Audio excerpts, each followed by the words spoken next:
Awesome, man. Thank you so much. Appreciate it. It's nice to be here today, everybody. Thank you for joining us. I want to take a minute to just say good afternoon, everyone. And for those of you who stay through hopefully we get to a question part of our panel today. I have a little digital takeaway for you that you might enjoy that will help you kind of understand what's going on in the ticketing space a little bit better, and kind of as a little synopsis of some of the things we're going to talk about today. I'll just tell you, my name is Joe Freire. I have 25 years of experience in ticketing at C-level executive in ticketing technology companies, and I've also worked as an advisor to ticketing firms on growth and strategy and business development. When I proposed this panel to Jody and Cameron, I told them I really wanted to bring together the A-team of native, genuine NFT ticketing, and that's what we've managed to do today. So I'd like to go ahead and introduce the team of panelists that we have here. I'll start off with Josh Katz, who's from New York. He's the founder of Yellowheart. A lot of you probably have seen Yellowheart or used their tickets. Absolutely phenomenal. The coolest thing I've ever seen in ticketing, NFT ticketing, or ticketing period, really, honestly. It's phenomenal, the things he puts out there. They're really genuine pieces of art and collectible, and so Yellowheart is a ticketing marketplace, and he just keeps developing that business and growing it. I also want to introduce Maarten Bloemers. Maarten's here from Amsterdam, and he's with Get Protocol. They're a native blockchain ticketing platform. Again, these guys are really in the space. They're not the big corporate ticketing guys. These are the real people doing the real thing. And so I'm so glad that he could join us. I really love the easy-to-use ticketing interface he has, and I just love his commitment to NFT ticketing. I mean, it's great to be associated with him. And then also joining us is Tom Knight over here, and Tom is the VP of product for Weldon Williams & Lick.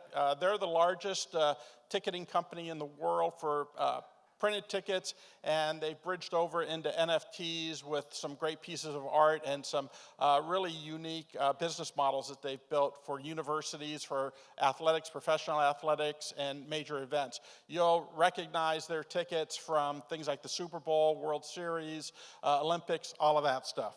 So with all that to work with here, I want to get right into it. And the first thing I just want to ask the panel, and maybe start with Josh, what do you see as the kinds of trends that are really going to transform ticketing as we go forward here? I think that people have always wanted to collect ticket stubs. It's something that historically everyone's done, whether it's an envelope, from all your favorite concerts as a kid into your adulthood. And I think just as a early start, it's really collecting NFTs as stubs, so to speak.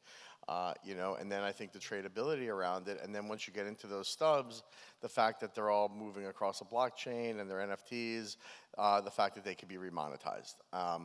Clearly they'll start to have utility come into them, and that utility will drive further resale of them and further value of them, but I think that's the first use cases we're going to start seeing. Excellent, excellent. We saw that idea of the monetizing downstream this morning with Dapper Labs. Rohan was here presenting with Jody, and they were talking about, for NFT Top Shots, about $200 million of sales originally, but the secondary market was over $1 billion. So there certainly is that downstream market to monetize. And what are you thinking of in terms of the trends that you see, Maarten, and with Get Protocol? So basically, we consider the admission right to be a sort of a programmable digital container, as you will, in the form as an NFT. So we're just scratching the surface. I think one of the most compelling use cases we offer right now is the pre-financing of events. So basically, we use the to-be-sold NFTs as programmable collateral for the event organizer to take out a loan.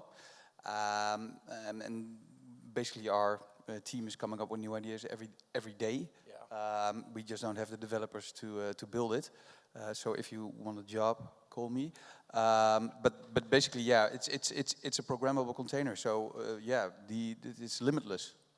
Yeah, I think that's probably the biggest challenge for both of you guys, is having the technology to really go after all the opportunities you probably see, because there are just so many opportunities in the space. Yeah, I mean, there's tons of opportunities. The question just is, do the general public want those opportunities, and how big is it? You know, is it a small group of people that want to do something, or is it the masses that really want to move on to this? And that's what I think what we're both having to figure out through trial and error. Yeah, and Tom, with what you've done, I mean, you've run into that where you have people come to you with proposals for both physical and NFT tickets where they want them coupled together, and you know, it's the same kind of thing. They don't even, it's like they're poking around in the dark, right? They don't know where they're going. So what do you see happening with that? I mean, what are the trends you're seeing with digital and physical tickets being connected? Yeah, I think one of the major trends right now that helps the transition into NFT is the mobile environment that we're all already used to. I mean, that mobile environment has been going on for several years. I think that will help the transition into NFT. I think it's set up so much better than we were 5 years ago. But mobile applications right now are very popular. The general public is used to using that, and I think that trend right there will set us up for success with NFTs moving forward. Great, great. Now, what about the other side of it, though? What do you see as the obstacles that you guys are running into when you're trying to launch these new products and offerings to the marketplace? Yeah, I think some of the biggest obstacles really is just the general public being unfamiliar with some of the terms and technology that's used with NFT. I think one of the keys to success is to make that transition as easy as possible, try to make it seamless for mass adoption of this technology. We need to stay away from crypto. The key terms that we use here at NFT.NYC, the general public back off of that. So we need to have a seamless interaction with our customers and our patrons. Yeah, so I totally agree, but Yeah. I think that's already solved, right? I think it's a bloody shame we are all using Eventbrite tickets here because, as well, you and me, we could have What the fuck? easily have done that. And the other thing, we would have done a way better job than this absolute horror of an interface, right? Oh my God, you can't even compare. You know, I'll add to that, you know, we built our own wallet. And we did it just because we didn't want to rely on the general population having to use MetaMask and other, you know, interfaces. And it is a wallet, takes, you know, ETH and, you know, Polygon and USDC and all of it, but we just call it an app. It just makes everything more adaptable because that's what people are used to. The term wallet, having to fund it with ETH, all of that just becomes a barrier. And right now, unfortunately, we just have to lower barriers to get adoption. Yeah. Definitely having an easy on-ramp for the general public to adopt NFT ticketing is a must. I mean, you have to have a way for people to explore this technology because you can't get them hooked if you don't let them take the first Yeah, hit. but again, so for the end user, honestly, I think that's a problem we've solved. I think the main blocker right now is event organizers basically mitigating risk or think it's too scary. Honestly, I don't know what's up, why this organization made this choice, or some of the other organizations do not make the choice to transit to NFT ticketing, because the tech's there. We are proving it every day. We sell at stadiums every 2 weeks. It's there. It's possible. So I think it's a large political component as well. Yeah, I agree that, you know, there are obstacles, especially in the United States where you have dominant players already that are well entrenched, well funded, and they're very ticketing savvy, technology savvy. I mean, they know about this stuff. Whether they believe in it and they have that authenticity around it and the commitment that I know you guys all have to what's happening here is a different issue. But you know, they certainly see that there's an opportunity. I don't know if they know how to get under the hood and you know, putter with the engine to really tune that vehicle up to make it move. And I think that's where you guys really have an opportunity to take a lead. But more importantly, I mean, I just love your products for all of you. I've had experience with all your products, and it's just phenomenal. I get excited about it. I mean, it takes the mundane of that ridiculous thermal printed stock ticket that you get, or the e-ticket that you get from the, you know, the big guys that we know about. You know, that's just no fun. I mean, I'm not enjoying that. It doesn't do anything for me. You give that ticket life afterwards, and I think that's a big thing. It's huge. It's inevitable. NFT ticketing is inevitable. It will take some time, but it's up to us to basically keep adding value, and then there will be a watershed moment, no doubt. So, doubt. so We what will do you thrive, think, Josh. what do you think the critical success factors are that will really drive the acceleration and adoption of the technology? More money in the pockets of the event organizers. You I know- think that will help. Yeah, I mean, I could add to that. I mean, at the end of the day, the current stakeholders have no reason to move off of what they're doing now. In the U.S., there are monopolies, Ticketmaster, Access, and at the end of the tech works, it gets people in the door. It sucks, but they think it's great, and they don't understand Web3. They don't see the value. I mean, I've been in many meetings with these companies, and they don't understand the upside and what it could bring. Plus, at scale, using blockchain right now doesn't really make sense to a lot of them. They want to use these existing models that they have in place, and frankly, keeping guys like us out and keeping what exists today. I mean, when they have a model that works, why change it?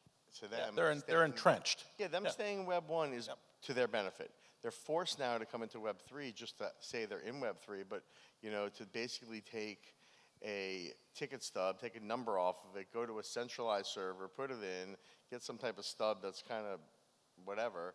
It just isn't, it's meaningless. The real value here is in using the whole Web3 ecosystem to enhance the overall experience. Absolutely. And this is going to be really important because I think one of the things that will really drive a change is the idea of data privacy regulations. And when somebody gets an NFT ticket, they're able to, we're looking at some cool stuff that Josh has been doing with a promotion at the MGM in Vegas, and how cool it is, how it changes, the ticket changes color once it's been scanned and you're in the event, and then you get follow-up token to go to the bar and get some credit there and stuff like that. So it keeps you engaged, and you can keep that engagement, but it's opting into that engagement. You're opting in. You're wanting to be part of that community.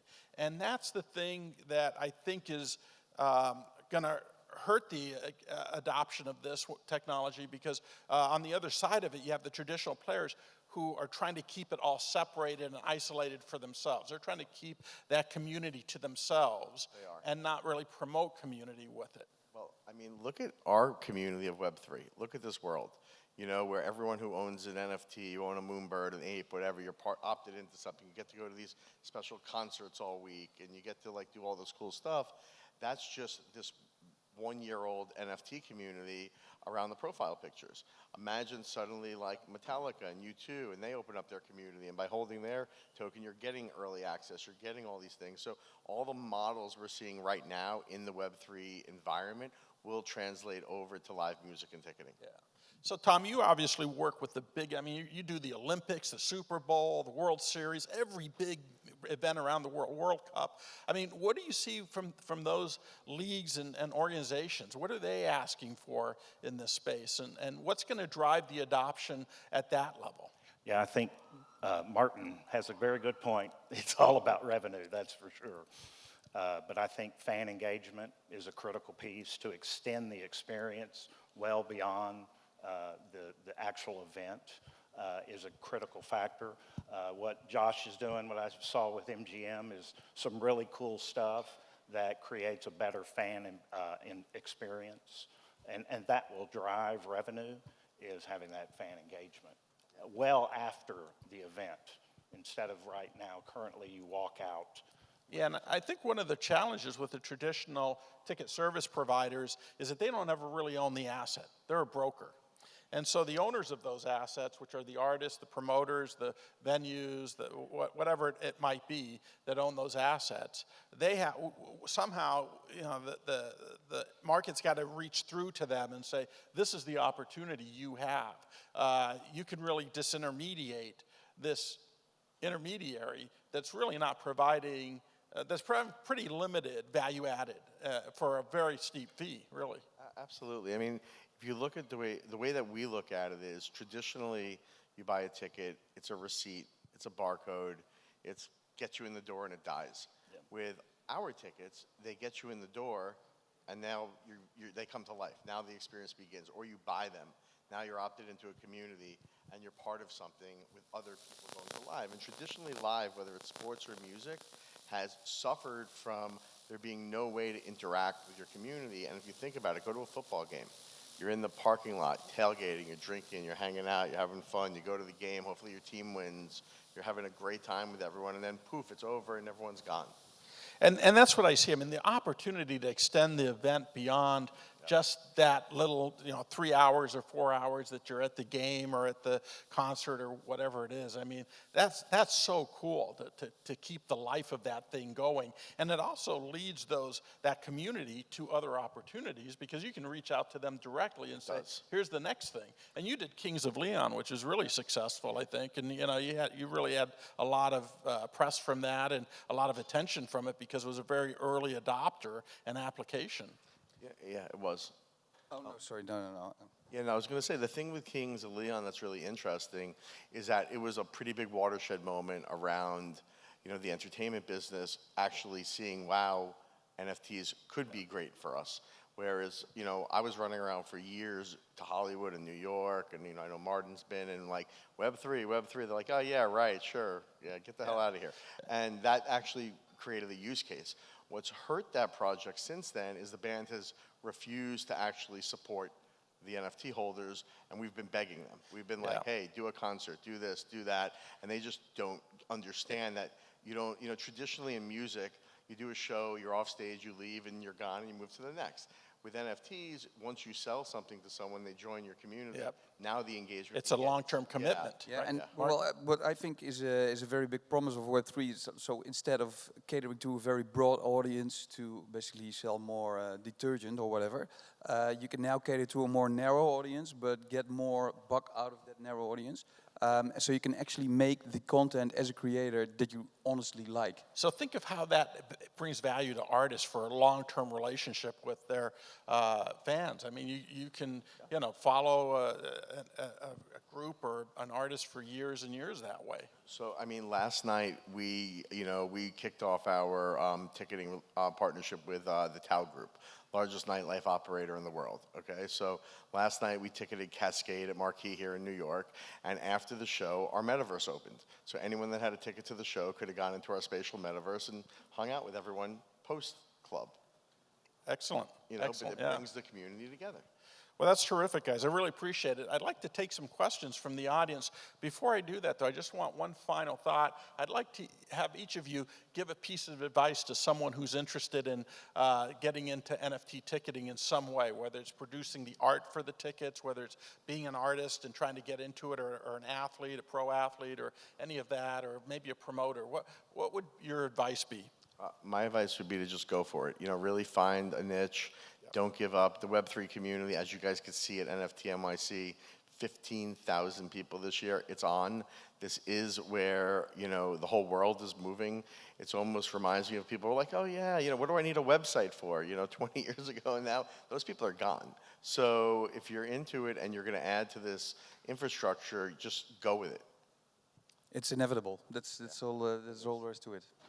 Yeah, and I know you have a real commitment to it. I think, one of the things I really loved about what Maarten told me when we met a couple weeks ago, he said, you have to believe that this is what's going to happen. You have to just understand that this is the future of this, and then it's pretty easy to digest where it's going to go in terms of that commitment. I actually don't have to believe it. It's just I just have to do it and just wait. Swim as fast as you can. It's inevitable. Believe it. I mean, it's on. Yeah. Believe or not believe, it is. Tom? So I would say to keep the consumer in mind. Who's gonna really push this over the top is the general public. I would keep them in mind. Keep the value added in mind, the interaction, and how you can draw that consumer closer to your brand as you move forward. And that's what'll take this over the top in a quick fashion, and not a decade. I think in 2 to 3 years we'll be sitting up here, and it'll be a completely different world where NFTs are taking over the ticket industry. I think next year we'll be sitting here and it'll be a very different world. Yeah, I hope that one of you guys are doing the ticketing here. All right, thank you.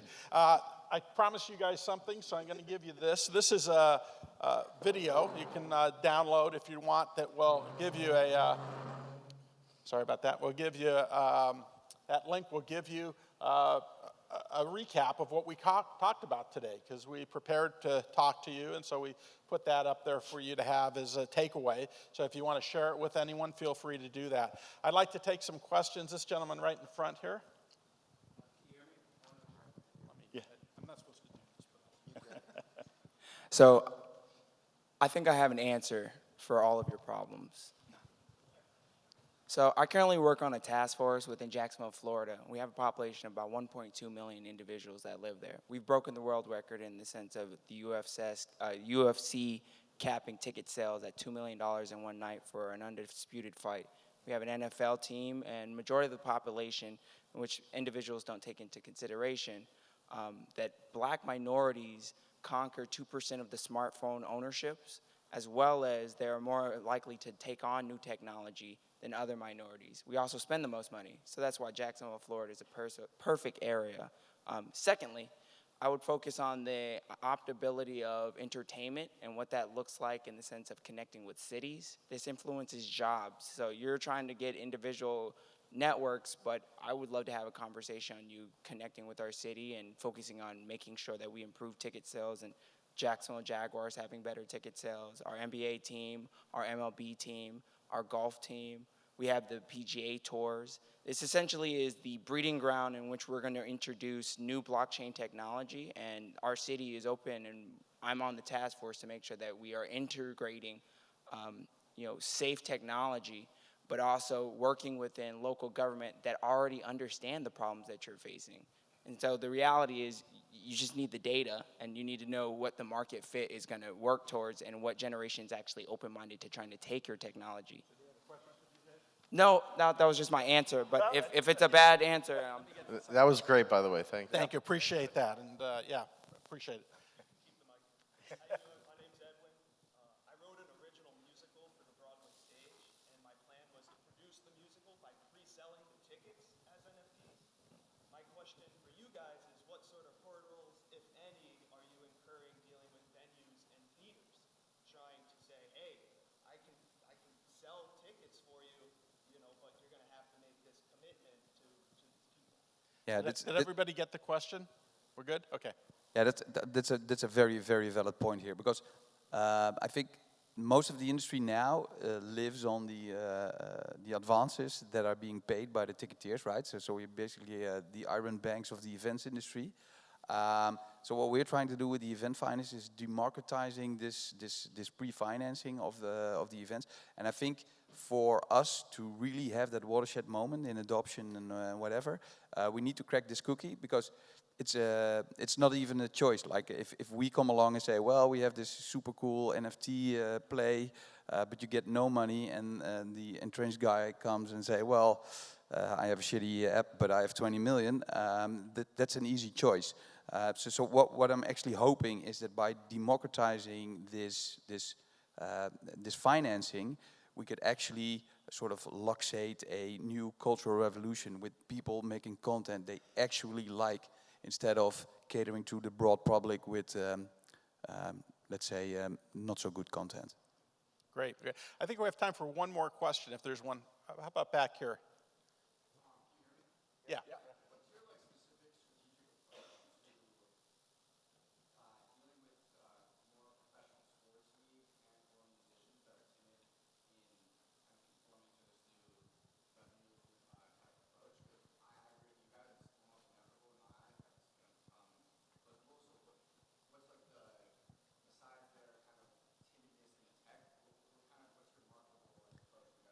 So I think Josh and I differ a lot here. So basically what we do is we do it vertical by vertical. So now we do the live events industry.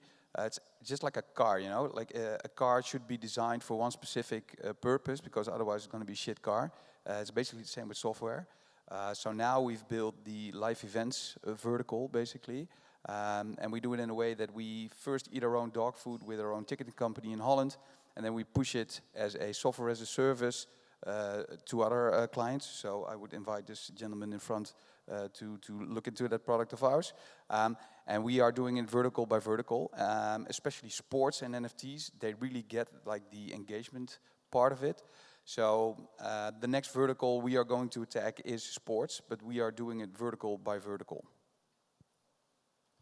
Our approach is more venue-centric, where, if you look at, a venue like this, on a given day, there could be a conference here, there could be a concert, there could be, comedy, it could really change day to day, and it's about really being able to service the venue overall, and that's how we're approaching it. And we're out there basically trying to educate, the people that are running these venues. And the artists are coming in droves. They all want to use, our technology, both of our companies. And it's just a matter of, in the U.S., it's different from Maarten in Europe, but in the U.S., there's exclusive venue contracts. So it's hard to break in. Artists do have allocations. The allocations are moving on to platforms like ours, but it's really an education process right now. And we're spending a lot of time educating artists, educating venues, educating brands, leagues, and they're all coming around. They're all interested. So I think it's not a matter of if, but just when. I think there's a couple of things you can take a look at too with ticketing, both in the idea of adopting these white label platforms. You're able to launch regional ticketing, so you could offer a Jacksonville ticketing platform off of a white label, or you could do an allocation of tickets. You don't have to do all the tickets. You could do some of them that way for VIP or something like that. So there's a lot of ways that you can approach this to get to the solution. I think we're done. So thank you so much. We'd love to take more Appreciate it. questions, but let's give our panel a hand. Thank We you. want to honor our upcoming speakers and stick to time. Thank you, sir.